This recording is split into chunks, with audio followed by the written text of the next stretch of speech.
With Samsung Galaxy DeX, you can create a desktop experience right on your PC.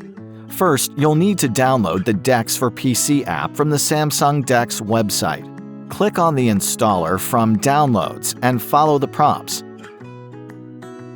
You can choose to open DeX right after installation. In the future, you can find it in your Start menu. Connect your Galaxy to your computer using a USB cable. Tap Start Now on your phone and then Allow.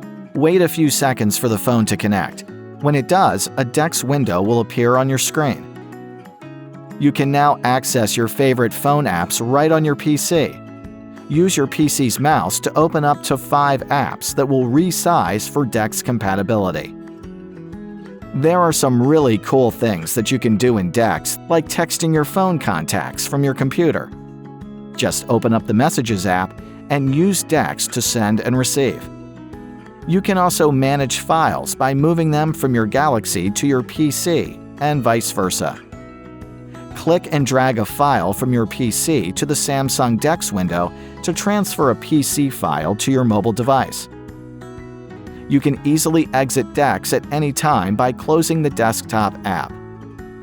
Use DeX to integrate Samsung Galaxy with your PC and enjoy a full, versatile desktop experience.